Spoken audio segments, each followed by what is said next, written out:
सबको मेरा नमस्कार। I am doctor Neelam and today's topic of discussion is non-detention policy. My dear listeners, as we know that education, it is the most important aspect of our life. It plays a very important role in our lives to make us human being. To have the education is the fundamental right of every Indian citizen. Bharat का जो संविधान है वो भारत के हर नागरिक को शिक्षा के समान अधिकार प्राप्त करने का अवसर प्रदान करता है, चाहे पुरुष हो, महिला हो, ट्रांसजेंडर हो, अक्षम हो, कोई भी हो, सबको शिक्षा प्राप्त करने के समान अधिकार प्राप्त है। इन्हीं सब चीज़ों को ध्यान में रखते हुए सन 2009 में right to education act came into existence. शिक्षा का अधिकार, यह जो एक्ट इंट्रोड्यूस हुआ, ये जो है इसका बेसिक एम था यूनिवर्सलाइजेशन ऑफ एजुकेशन, शिक्षा का सार्वभौमिकरण। हर नागरिक को शिक्षा का अधिकार प्राप्त हो, हर नागरिक जो है शिक्षा ग्रहण करने में सक्षम हो। यूनिवर्सलाइजेशन के इस एम को अचीव करने के लिए इन्होंने फ्री एंड कंपल्सरी एजुकेशन का जो है कंसेप्ट साथ के साथ इंट्रोड्यूस किया, ताकि भारत का हर नागरिक जो है अपनी बेसिक एजुकेशन जो है फ्री, मुफ्त ग्रहण कर सकता है। इसी कड़ी में एक और जो है एडिशन किया गया था, नो डिटेंशन पॉलिसी। इसके शिक्षा के अधिकार कानून के जो सेक्शन 16 है उसमें नो डिटेंशन पॉलिसी को इंट्रोड्यूस किया गया था। नो डिटेंशन पॉलिसी को इंट्रोड्यूस करने के पीछे इनका जो लॉजिक था वो ये था कि ठीक है, आप सभी बच्चों को यूनिवर्सल एजुकेशन दे रहे हैं, सबके लिए शिक्षा के समान अवसर प्रदान कर रहे हैं, साथ के साथ आप सबको मुफ्त सुविधाएं दे रहे हैं। उसके पश्चात भी और बहुत सारे ऑब्स्टेकल्स थे जो कि यूनिवर्सलाइजेशन के एम को अचीव करने में बाधा बन रहे थे, जैसे कि फेल होना, फेलियर रेट जो था। अब जो बच्चा घर में जाके पढ़ाई करने में सक्षम नहीं है, जो खासकर जो हमारा इंडियन कल्चर है उसमें गर्ल्स के एजुकेशन को इतनी ज़्यादा इम्पोर्टेंस नहीं दी जाती है। अगर वो एक ही कक्षा में एक या एक से अधिक बार फेल हो जाती है तो उनको सीधा फरमान जारी कर दिया जाता है कि you don't have a right to go to school, अपने घर में रहो और घर का चूल्हा चौका संभालो। इस तरीके की बहुत सारी बातें थी, जिससे क्या था कि फेलियर होने से, बच्चे के फेल होने से वो स्कूल छोड़ देते थे, जिससे क्या है जो हमारा एक एम था यूनिवर्सलाइजेशन का वो अचीव नहीं हो पा रहा था। इसीलिए राइट टू एजुकेशन एक्ट के सेक्शन 16 के 30th पार्ट जो है उसमें नो डिटेंशन पॉलिसी को इंट्रोड्यूस किया गया। इसके अनुसार जो है स्कूल में प्रवेश लेने वाले किसी भी बच्चे को उसकी प्रारंभिक शिक्षा पूरी होने से पहले बाहर नहीं निकाला जाएगा। अगर वो फेल हो रहे हैं तब भी उन्हें नेक्स्ट क्लास के लिए प्रमोट किया जाएगा। अब प्रारंभिक शिक्षा यहाँ पर क्या है, पहली कक्षा से लेकर 8वीं तक की शिक्षा को प्रारंभिक शिक्षा का है। मतलब सीधा और सरल मतलब इसका यह है कि 8वीं तक किसी भी बच्चे को फेल नहीं किया जाएगा, चाहे वह मतलब बिल्कुल भी जो है पढ़ाई योग्य ना हो, मतलब अच्छे नंबर ना ला पा रहे हो, जो मिनिमम मार्क्स हैं उनको भी अटेन ना कर पा रहे हो, किसी भी सूरत में उस बच्चे को जो है स्कूल से नहीं निकाला जाएगा, पिछली कक्षा में नहीं बिठाया जाएगा, उसको अगली कक्षा में भेजना ही भेजना है। नॉन डिटेंशन पॉलिसी का मेन ऑब्जेक्टिव जो था ये था कि ड्रॉप आउट रेट को कम किया जाए, बच्चे स्कूल ना छोड़े, मतलब no bats no balls. Now हम बात कर लेते हैं objectives of non detention policy. इसके मुख्य उद्देश्य क्या थे? सबसे पहला जो उद्देश्य था यूनिवर्सलाइजेशन के एम को अचीव करना है, तो सबसे पहले we have to prevent the drop out rates, मतलब जो छात्रों के स्कूल छोड़ने की दर है उसको किसी तरीके से रोका जाए। तो सबसे पहला ऑब्जेक्टिव इसका ये था। बच्चे फेल नहीं होंगे तो वो स्कूल क्यों छोड़ेंगे, ठीक है। दूसरा जो था, to free the students from the pressure and fear of examination. दूसरा जो स्कूल छोड़ने के पीछे बच्चों का लॉजिक रहता है, जो कारण रहता है, वो होता है कि उनको एग्जाम से डर लगता है, उनको एग्जामिनेशन फोबिया होता है, वो फेल होने से डरते हैं या फिर पढ़ाई का ज़्यादा वो बर्डन फील करते हैं। तो इन सब चीज़ों को क्या करना, कम करना, बच्चे को जो है इन सब प्रेशर से, इन सब फियर से दूर रखना। तीसरा जो ऑब्जेक्टिव था, to provide stress free learning. मतलब क्या है, जो एक टीचर ओरिएंटेड हमारे क्लासरूम्स है उनको कन्वर्ट करना इनटू चाइल्ड सेंटर्ड क्लासरूम्स में। टीचिंग लर्निंग जो एनवायरनमेंट हम क्रिएट कर रहे हैं वो टीचर ओरिएंटेड ना होकर चाइल्ड सेंटर्ड हो। Next objective was to achieve the goal of universalisation of education. मैंने पहले भी कहा सबसे मुख्य उद्देश्य इसका शिक्षा के सार्वभौमिकरण को अचीव करना था।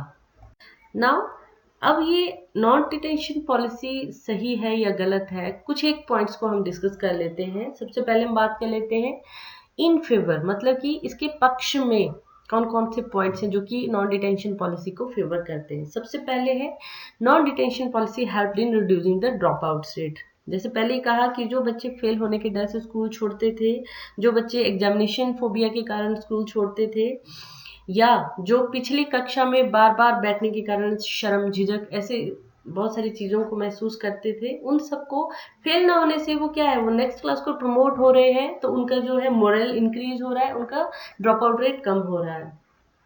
राइट टू एजुकेशन एक्ट में सीसीई का कंसेप्ट भी इंट्रोड्यूस किया गया था, जिसमें क्या है, बच्चे का सतत एवं समग्र मूल्यांकन हो रहा है, मतलब निरंतर हो रहा है, किसी एक पक्ष को नहीं देखा जा रहा है, उसके एकेडमिक्स को ही नहीं देखा जा रहा। इसमें बच्चे के जो हर पक्ष को देखा जा रहा है कि क्या वो खेलकूद में ज़्यादा अच्छा तो नहीं है, या उसका इंटरेस्ट एरिया कुछ और तो नहीं है। हर चीज़ के लिए, मतलब पढ़ाई लिखाई ही बच्चे की ओवरऑल डेवलपमेंट के लिए ज़रूरी नहीं है, उसके और भी बहुत सारे एस्पेक्ट हैं जिनको हमें ध्यान में रखना होता है।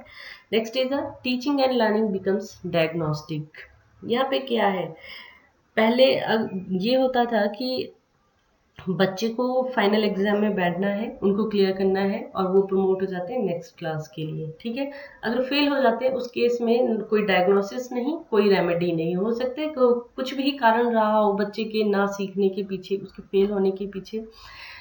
नो डिटेंशन पॉलिसी के आने से क्या हुआ कि जो टीचर के पास स्कोप है, स्कूल के पास स्कोप है कि बच्चे की प्रॉब्लम्स को आइडेंटिफाई करे, डायग्नोज करे और जो उस पर्टिकुलर प्रॉब्लम के लिए उनको रेमेडी प्रोवाइड करे, एक्स्ट्रा उनको टाइम देके उनकी जो वीकनेसेस हैं, जो वीक पॉइंट्स हैं, उनको क्योर करें। Next point was improved moral of weak student. जो पढ़ाई लिखाई में कमजोर छात्र हैं उनके जो मनोबल है वो उसमें वृद्धि हुई है इस पॉलिसी के आने के बाद। नेक्स्ट क्या है, to make every child educated और लिटरेट। हमने हर बच्चे को शिक्षित करना है। इस पॉलिसी के कारण ये संभव हुआ है कि हर बच्चा जो है शिक्षित हुआ है, शिक्षित ना हुआ हो तो कम से कम वो साक्षर तो हुआ है। आपको यहाँ पे डिफरेंस पता होना चाहिए एजुकेटेड और लिटरेट में। एजुकेटेड क्या है कि जो है हम जब अच्छे और बुरे में जब डिफ्रेंशिएट कर पाते हैं, that means we are educated. We are literate when we have the knowledge of letters only, मतलब कि हमें सिर्फ पढ़ना लिखना आता है, ठीक है, हम इतने एबल हैं कि कहीं कुछ लिखा हुआ है हम उसको पढ़ पाते हैं, दैट मीन्स हम साक्षर हैं। तो कम से कम बच्चे को एजुकेटेड करना, उनको लिटरेट करना। जो नेक्स्ट आर्गूमेंट है जो इसके फेवर में, वो क्या है, reduces the chance of stress of teacher as well as student। अच्छा रिजल्ट लाने का प्रेशर सिर्फ बच्चे को ही नहीं होता है, अध्यापकों को भी होता है। आपको तो मतलब ये पता ही होगा कि आजकल तो इस तरीके की पॉलिसीज हैं कि अच्छे रिजल्ट नहीं आएंगे तो टीचर भी प्रमोशन की जगह उसकी डिमोशन हो जाती है। तो ऐसे बहुत सारे फैक्टर हैं जिसके कारण जो है टीचर के ऊपर भी प्रेशर रहता है अच्छे रिजल्ट के लिए। तो नो डिटेंशन पॉलिसी से जब कोई बच्चा फेल ही नहीं होगा तो टीचर के ऊपर का जो प्रेशर है वो भी कम। Next point is more admission in government school. No detention policy जो है इसको गवर्नमेंट स्कूल्स में ही इंट्रोड्यूस किया गया है, प्राइवेट स्कूल्स में शायद नहीं किया गया है इसको। तो जो गवर्नमेंट स्कूल, इस नो डिटेंशन पॉलिसी के आने के बाद गवर्नमेंट स्कूल्स में एडमिशन का जो ग्राफ है वो रेज हुआ। जैसे केरला के स्कूल्स में देखा गया, ये सिक्किम के स्कूल्स में, गवर्नमेंट स्कूल्स में स्पेशली क्या है कि बच्चों का जो एडमिशन का रेट है उसमें बढ़ोतरी हुई। It provided chance to grow academically. इससे क्या है कि जैसे अगर एक बच्चा जो है तीसरी क्लास में ही 6-7 बार फेल होके जो है स्कूल छोड़ गया, तो वो भविष्य में क्या बताएगा कि मैं 3 पास हूँ। पर नॉन डिटेंशन पॉलिसी के आने से क्या है, बच्चे को एक चांस मिला है एकेडमिकली ग्रो करने का, कि कम से कम अगर वो पढ़ाई लिखाई में अच्छा नहीं है, वो बिल्कुल भी सक्षम नहीं है पढ़ने के लिए या एकेडमिकली अच्छा अचीव करने के लिए, फिर भी उसके पास ये है कि क्या है, मैं 8 पास हूँ, मतलब मैं 8वीं तक पढ़ा हूँ। तो इस तरीके का बच्चे के पास एकेडमिकली ग्रो करने का चांस है। सेव्स द टाइम और year in case of failure. इससे नॉन डिटेंशन पॉलिसी से क्या है, बच्चे जब फेल हो जाते हैं ना, उनका पूरा साल बर्बाद हो जाता है। इस केस में क्या है, उनका कोई भी जो है टाइम बर्बाद नहीं हो रहा है, वो नेक्स्ट क्लास के लिए प्रमोट होंगे ही होंगे, चाहे वो पास है या सब फेल है। नेक्स्ट क्या है, reduces the fear among student and teachers. मैं ये पॉइंट मैं पहले भी डिस्कस कर चुकी हूँ। नेक्स्ट क्या है, सुसाइडल रेट्स डिक्रीजेस। ये जब रिजल्ट्स आते हैं उस वक्त का अगर दौर देखा जाए, तो उसमें क्या है, रिजल्ट आने के बाद जो है कुछ दिनों तक अखबारें हमारी इस तरीके की न्यूज़ से भरी रहती थी कि जो है फेल होने की स्थिति में बच्चे ने सुसाइड कर लिया।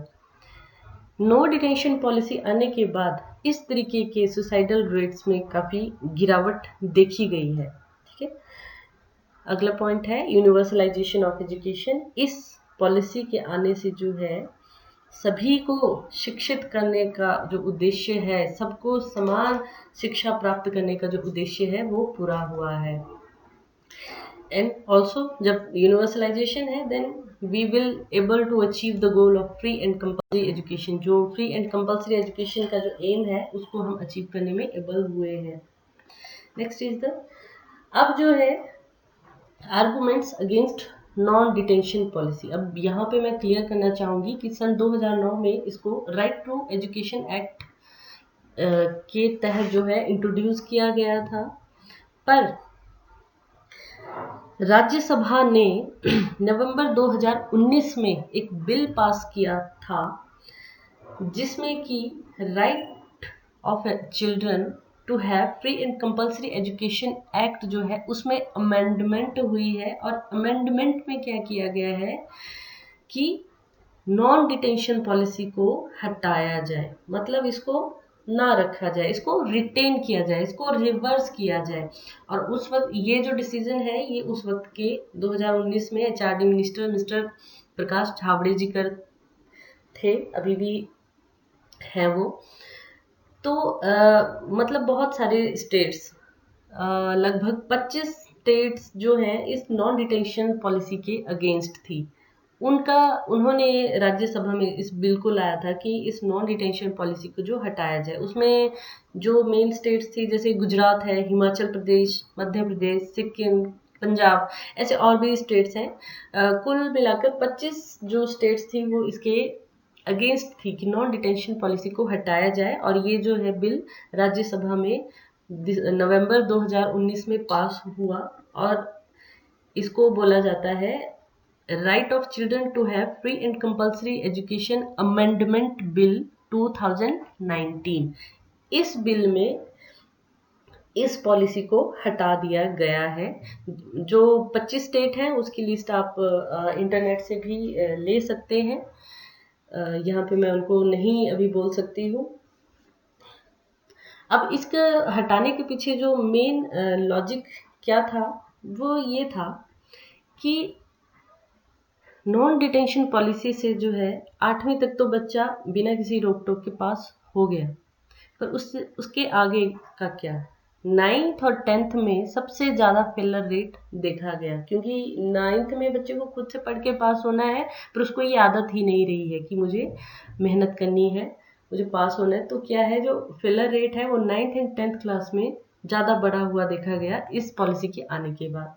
इससे क्या है, शिक्षा का जो स्तर है वो कम हुआ, मतलब लो स्टैंडर्ड मैं बोल सकती हूँ। क्वालिटी जो है एजुकेशन की वो घटी, सिर्फ क्वांटिटी इंक्रीज हुई, क्वालिटी डिक्रीज हुई। Spirit of competition decreased. अब बच्चे, सबको पता है कि सब पास होंगे, सब नेक्स्ट क्लास के लिए प्रमोट होंगे, तो बच्चों में जो एक प्रतिस्पर्धा की भावना होती है, एक स्पिरिट ऑफ कंपटीशन है, वो कम हुई। Wastage of resources, that is material and human. आपको पता है राइट टू एजुकेशन एक्ट के तहत बच्चों को सभी सुविधाएं स्कूल्स में दी जा रही हैं, चाहे वो मिड डे मील है, बुक्स है, यूनिफॉर्म्स हैं, बैग्स हैं, वाटर बॉटल्स हैं, हर चीज़ जो है बच्चे को स्कूल्स में प्रोवाइड की जाती है। साथ के साथ जो है टीचर्स भी उनके लिए अच्छे से अच्छे अपॉइंट किए जाते हैं।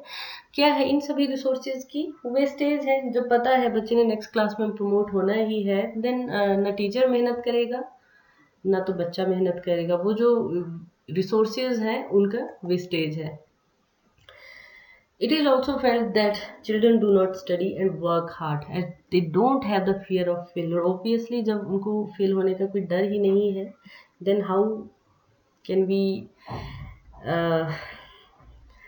हम कैसे सोच सकते हैं कि बच्चा मेहनत करेगा। Next is the non detention policy leave children with more struggle. Non detention policy से बच्चा जो है थोड़ा लथार्जिक हो जाता है, पर उसको फ्यूचर में जब उसको कॉम्पिटिटिव एग्जाम्स में बैठना है, जब उसको किसी तरीके की आगे की परीक्षाओं में बैठना है, तो तब वहाँ फिर बच्चे को जो है उसको ज़्यादा संघर्ष करना पड़ता है सक्सेस के लिए। इसके साथ साथ मैं अभी ये कहना चाहूँगी कि ठीक है, इस 2019 में इस पॉलिसी को हटा दिया गया है, पर साथ ही जो राज्यसभा है, जो एचआरडी मिनिस्टर है, उन्होंने थोड़ी सी लिबर्टी दी है छात्रों को अभी कि अगर बच्चा फेल होता है तो 2 महीने के अंदर अंदर he or she shall be given an opportunity to get re-examination। मतलब कि वो दूसरी बार 2 महीने के अंदर जो है वो री-एग्जामिनेशन में बैठ सकते हैं। पहले ये होता था री-एग्जामिनेशन, अपीयर की जो एग्जामिनेशन होती थी वो काफ़ी लेट हो जाती थी, उससे क्या है फिर बच्चे का टाइम वेस्ट होता था। पर हटा दिया गया है नॉन डिटेंशन पॉलिसी को, पर इसके साथ ये रखा है कि अगर बच्चा फेल होता है तो 2 महीने के अंदर वो अगेन जो है परीक्षा में बैठ सकता है। So that's all for today. Thank you very much.